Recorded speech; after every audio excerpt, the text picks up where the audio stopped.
मेरे प्रिय दर्शकों, ओम नमः शिवाय। आप लोग कैसे हैं? हमेशा स्वस्थ रहें, मुस्कुराते रहें, भगवान शिव की कृपा आप पर बनी रहे। अभी हम बात करने वाले हैं कुंभ राशि के जातकों का, क्योंकि 14 सितंबर से लेकर दिसंबर 2025 बहुत ही महत्वपूर्ण होने वाला है। इसमें बड़े ग्रहों का घर परिवर्तन हो रहा है। तो कुछ ग्रह अभी वक्री अवस्था में, जैसे शनि अभी वक्री अवस्था में है, तो गुरु मार्गी होने वाले हैं और शनि भी आगे चलकर नवंबर में मार्गी होंगे और मंगल अपना घर परिवर्तन कर रहे हैं। तो ऐसे में ग्रहों की स्थिति परिवर्तन होने से वैदिक ज्योतिष शास्त्र में वर्णन है कि सभी ग्रहों पर इसका शुभ या अशुभ प्रभाव पड़ता है। तो अभी हम बात करेंगे हम कुंभ राशि के जातकों का कि इनके ऊपर क्या शुभ प्रभाव पड़ रहा है, क्या अशुभ प्रभाव पड़ रहा है और क्या सावधानी बरतना चाहिए। और वीडियो के लास्ट में वह अचूक उपाय बताऊंगा जिसे करने से आप अशुभ प्रभावों से बच सकते हैं। यह प्रिडिक्शंस वैदिक ज्योतिष शास्त्र द्वारा कैलकुलेटेड और चंद्र राशि पर आधारित है। कुंभ राशि राशि चक्र की 11वीं राशि है। कुंभ राशि में अभी राहु का गोचर चल रहा है और शनि की स्थिति है कुंभ राशि के दूसरे घर में। शनि अभी गोचर कर रहा है जो वक्री अवस्था में है, अर्थात कुंभ राशि का पर शनि के 7.5 चल रही है जो तीसरे चरण में। यहाँ पर चूंकि शनि वक्री अवस्था में है तो इनके लग्न भाव का और दूसरे भाव का, प्रथम घर और दूसरे घर पर शनि का इम्पैक्ट प्रभाव देखा जाएगा। इसका क्या प्रभाव होगा, क्या अशुभ होगा, क्या अशुभ होगा, बात करेंगे। इसके अलावा 14 सितंबर को मंगल आपके तुला राशि में, जो आपका भाग और धर्म का भाव है, उसमें गोचर करेगा। यह बहुत ही महत्वपूर्ण आपके लिए होने वाला है। फिर उसके बाद मंगल वृश्चिक राशि में, जो आपका करियर और व्यापार का घर होगा, जो आपका दशम भाव है, उसमें गोचर करेगा। उसके अलावा बुध जो गोचर आपको 15 सितंबर को कन्या राशि में अष्टम भाव में गोचर करेंगे, जिसकी दृष्टि पड़ेगी आपको 1 2 3 4 5 6 7 आपके सेकेंड हाउस पे उनकी दृष्टि पड़ेगी। केतु अभी आपके सप्तम स्थान में केतु है, सिंह राशि में जो सप्तम स्थान है उसमें गोचर कर रहा है। तो ग्रहों की स्थिति इस प्रकार है। और इसके अलावा चूंकि शनि अभी वक्री अवस्था में है, आपके ऊपर शनि का 7.5 चल रहा है। यहाँ घबराना नहीं है। शनि के 7.5 चलता है और तीसरे चरण में होता है, तो आप ये समझे कि आपको शनि आपके कर्मों का फल देने आए। अभी परिणाम प्राप्त करने का समय है। आपको अभी सफलता मिलेगा, असफलता मिलेगा, उसकी बात करने आए हैं शनि। सब कुछ देने आए हैं आपको। जो अभी तक आपने किया है 5 सालों में, 7.5 वर्ष का होता है, जो 2.5 साल का होता है।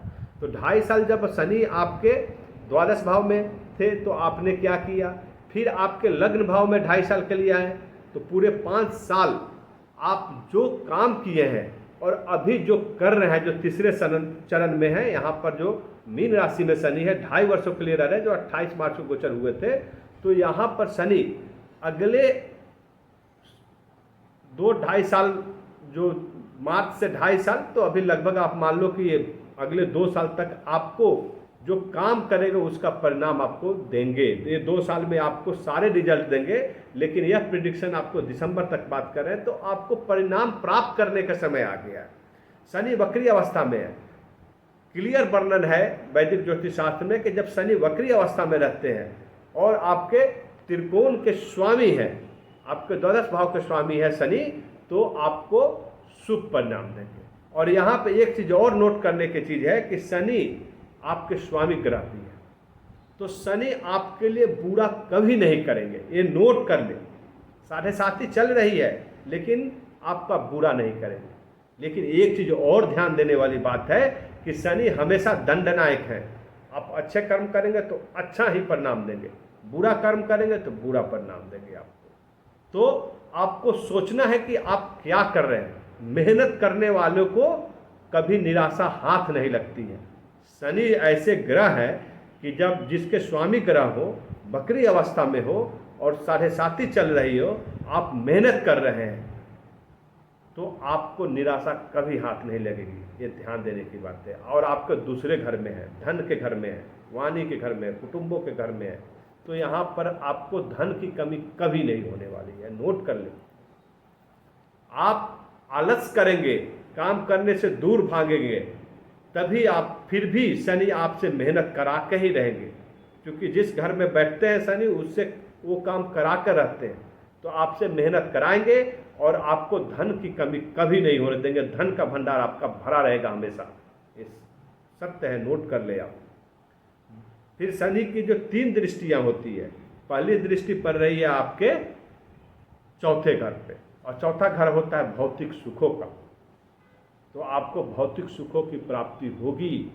आप कोई बड़ी खरीदारी जरूर करेंगे, मकान बनवा सकते हैं या कोई फ्लैट खरीद सकते हैं, कोई बड़े वाहन खरीदेंगे आप, या भूमि खरीद सकते हैं, जमीन खरीद सकते हैं। आप घर में बहुत सारे जो अप्लायंसेस होते हैं, डोमेस्टिक अप्लायंसेस है, उनमें से कुछ खरीदारी आप जरूर कर सकते हैं। तो कुछ न कुछ आपके 3 महीने का जो समय होगा उसमें आप कोई बड़ी खरीदारी करेंगे जिससे आपको ऐशो आराम भौतिक सुखों का प्राप्ति होगा। फिर गुरु की दृष्टि, लेकिन यहाँ पे एक चीज़ और है, ये माता का भी घर है, तो शनि के शरयचाती चल रही है, तो आपके माता का स्वास्थ्य का जरूर ख्याल रखें। यहाँ पर उनका स्वास्थ्य में पैरों में दर्द, कमर में दर्द, ऐसी समस्याएं उत्पन्न होगी, तो उनके दर्दों का, उनके स्वास्थ्य का जरूर ख्याल रखें, उनको डॉक्टर से दिखाएं, क्योंकि आप उनके स्वास्थ्य का ख्याल रखते हैं तो उनका आशीर्वाद आपको प्राप्त होगा। तो बड़ों का आशीर्वाद आपके लिए इसमें बहुत जरूरी है। अभी शनि की दृष्टि जो पड़ेगी, आपकी 7म दृष्टि जो है आपके 8म भाव पे पड़ रहा है, और 8म भाव जो होता है वो होता है वैराग्य का। आपको यहाँ पर जो शनि है आपको धार्मिक बनाएंगे, और धार्मिक यात्राएं कोई कर सकते हैं आप, आपका प्लान बड़ी यात्रा, धार्मिक यात्रा कर सकते हैं, और जो आपके लिए लाभदायक होगा। लेकिन दूसरी तरफ आप यदि यात्रा कर रहे हैं या वाहन चला रहे हैं तो आपको विशेष सावधानी बरतना है। यहाँ पर दुर्घटना होने की संभावना भी व्यक्त कर रहे हैं। ग्रह का जो संकेत है वो है कि आपके साथ कोई छोटी मोटी दुर्घटना हो, चोट चपेट लग जाए, तो जब भी वाहन चलाते हैं तो आप बहुत ही सावधानी से चलाएं, और यात्रा कर रहे हैं तो उसमें जल्दीबाजी नहीं करें, आपको सोच समझकर आगे आपको कदम रखना है। जल्दीबाजी से दुर्घटना होने का चांसेस रहेगा, तो आप जल्दीबाजी से बचने की जरूरत है। और उसके बाद शनि की जो दृष्टि पड़ रही है आपका आय लाभ पे भाव, तो मैं पहले ही बताया कि चूंकि शनि जहां दृष्टि डालते हैं और जहां रहते हैं वहां पे मेहनत कराते हैं, तो आपको धन इकट्ठा होगा, इनकम के स्रोत बढ़ेंगे, आपसे मेहनत कराएंगे वो, लेकिन ये सब कुछ देंगे, और इनकम के नए नए जो स्रोत प्राप्त होंगे जिससे लाभ आपको प्राप्त होगा। बिजनेस में आप ऐड ऑन करेंगे, नौकरी कर रहे हैं नौकरी पेशा व्यक्ति, तो आप इन्वेस्टमेंट करेंगे जिस इन्वेस्टमेंट से आपको फायदा होगा। अभी यहाँ पर देखें, राहु जो है आपके लग्न भाव पे है, और राहु क्या होता है, छलिया ग्रह है, लेकिन आपके स्वामी ग्रह शनि है, और शुक्र की भी दृष्टि आपके लग्न भाव पे पड़ेगी। जब शुक्र गोचर करेंगे 15 सितंबर को सिंह राशि में, तो इसका दृष्टि आपके लग्न भाव पे पड़ेगा। तो यहाँ पर आपको देखना है राहु क्या जल्दीबाजी कराते हैं, आपके अंदर उथल पुथल चल रहा होगा अभी, क्योंकि राहु एक सब कुछ तो देता है। राहु आपको ये न कहने प्रकार न धन की प्राप्ति कराता है, शनि का साथ देता है, लेकिन आपके अंदर मानसिक अशांति भी उत्पन्न करेगा। आपको कहीं न कहीं आपको संतुलन बनाने की जरूरत है। अपने खान पान और कार्यों के बीच संतुलन बनाएं। आप जल्दी जल्दी में बहुत सारे कार्य शुरू कर सकते हैं जिससे आपका स्वास्थ्य के ऊपर से आपका ध्यान हट सकता है। तो यहाँ पर जरूर ध्यान दें, अपनी दैनिक चर्या को संतुलित करें, और योगा और ध्यान करने की जरूरत है। सुबह समय अपने लिए आप आधा घंटा जरूर समय निकालें, और ये करते रहे, निरंतर करते रहे, नहीं तो आपका स्वास्थ्य को बिगाड़ सकता है। यहाँ पर इसका ध्यान दें। अभी गुरु जो है अभी मिथुन राशि में है, जो आपका पंचम है बहुत ही शुभ है। वैसे विद्यार्थी जो कोई विशेष विद्या ग्रहण करना चाहते हैं, कंपटीशन एग्जाम दे रहे थे, नई नौकरी प्राप्त नहीं होती, उनके लिए नौकरी प्राप्त होगी, अपने कंपटीशन में सक्सेस प्राप्त करेंगे। और जब गुरु यहाँ से आपको 18 अक्टूबर को कर्क राशि में आ जाएंगे, जो आपका छठा घर है, तो यहाँ पर आपके लिए, और गुरु की जो 3 दृष्टियाँ होती है, तो गुरु की दृष्टि पड़ रही है 1 2 3 4 5 आपके कैरियर पे पड़ रहा है। 18 अक्टूबर के बाद में करियर में आपको अचानक ग्रोथ दिखेगा, व्यापार में अचानक ग्रोथ दिखेगा, क्योंकि गुरु की दृष्टि पड़ती है तो अमृत तुल्य होती है। विदेशों में जो व्यापारी है, व्यापार करना चाहते थे, जो विद्यार्थी पढ़ने के लिए गए हैं, उनको सक्सेस प्राप्त होगा। जो नौकरी पेशा व्यक्ति है उनके लिए अचानक कुछ ऐसे काम होंगे जो उनके लिए बहुत ही शुभ, समान आपको समाज में प्रतिष्ठा की प्राप्ति होगी। जो गुरु की दृष्टि बहुत ही अमृत तुल्य है, जिस जहाँ पड़ता है वहाँ पर आपको शुभ परिणाम में बदल देता है। और गुरु की दृष्टि आपके 2nd हाउस में भी पड़ रहा है। जब 18 अक्टूबर को गोचर करेंगे कर्क राशि में, तो यहाँ पर क्योंकि शनि है, आपके वाणी पे ध्यान देने की जरूरत है, लेकिन गुरु के जब दृष्टि पड़ेगी तो वाणी में आपको ऐसे ही कटुता से मधुरता में परिवर्तित हो जाएगा। आपके जीवन का रहस्य प्राप्त होगा और आप वो सब हासिल कर पाएंगे जो कुटुंबों से विच्छेद हो गया था, उनको आप फिर से प्राप्त कर लेंगे। सगे संबंधियों का साथ मिलना शुरू हो जाएगा। तो यहाँ पर आपके लिए बहुत ही उत्तम समय शुरू हो जाएगा, जो 18 अक्टूबर का समय होगा।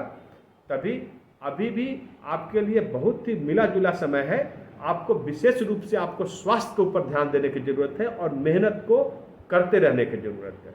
शनि का वक्र स्थिति में आपके लिए शुभ परिणाम देंगे और साथ ही साथ गुरु की स्थिति आपके लिए बहुत ही अच्छा है। मंगल आपके कैरियर में बैठे हुए हैं, आपके भाग्य धर्म का साथ भी दे रहे हैं मंगल, चूंकि मंगल आपके भाग्य धर्म के भाव में बैठे हुए हैं। तो यहाँ पर आपके लिए बहुत ही उत्तम समय है। करियर में अचानक ग्रोथ दिखेगा 18 अक्टूबर के बाद, व्यापार में ग्रोथ दिखेगा, धन की वृद्धि होगी, आय लाभ का स्रोत बढ़ जाएगा, सगे संबंधियों बड़ों का प्यार मिलेगा। आपको सावधानी बरतना अपने स्वास्थ्य के ऊपर और माता पिता के स्वास्थ्य का ध्यान रखना है और मेहनत करते रहना है। अभी आपको उपाय बता रहा हूँ जिसे करने से ग्रहों के अशुभ प्रभाव से बच सकते हैं। वह उपाय है, क्योंकि शनि आपके स्वामी ग्रह है, शनि के साथ साथी भी चल रही है, तो आपको प्रत्येक शनिवार को शनि मंदिर में जाकर सरसों का तेल और उसमें काला तिल डालकर आप शनिदेव को अर्पण करें। साथ ही साथ शनि मंत्र ओम प्रांग प्रिंग प्रोंग शह शनिश्चराय नमः 1 माला 108 बार प्रत्येक शनिवार को करते हैं तो आप सारे विघ्न बाधाओं से पार निकल जाएंगे। साथ ही साथ आपको गुरु मंत्र प्रत्येक गुरुवार को गुरु मंत्र का जाप करें, ओम गंग गुरुवे नमः। इस मंत्र का या बीज मंत्र है ओम ग्रांग ग्रिंग ग्रोंग शह गुरुवे नमः। इस बीज मंत्र का आप जाप करते हैं, आपको गुरु बृहस्पति आपके सारे विघ्न बाधाओं से दूर करेंगे और आपके सारे मनोरथ पूर्ण करेंगे। और प्रत्येक जो लास्ट उपाय बता रहा हूँ, जो महाकाल का पूजा आराधना करता है उसको राहु और शनि कुछ नहीं कर पाते। राहु आपके लग्न भाव पे है और शनि के साथी चल रहा है, तो आपके लिए बहुत ही महत्वपूर्ण होगा। यह उपाय अचूक उपाय है। यह उपाय क्या है कि प्रत्येक सोमवार को आपको शिव मंदिर में जाना है, शिव भगवान पर जलाभिषेक करें, 9 बेलपत्र चढ़ाए और ओम नमः शिवाय का 1 माला 108 बार जाप करें। आपको राहु शनि सभी विघ्न बाधाओं से जो आपके अशुभ परिणाम है उस सभी से दूर रखेंगे। हर हर महादेव। आपको यदि वीडियो अच्छा लगा है, यह मेरा प्रेडिक्शन यदि सटीक लगता है, जरूर लाइक करें और एक बार जरूर कमेंट्स बॉक्स में हर हर महादेव ओम नमः शिवाय लिखे। आपका मंगल ही मंगल होगा। ओम नमः शिवाय।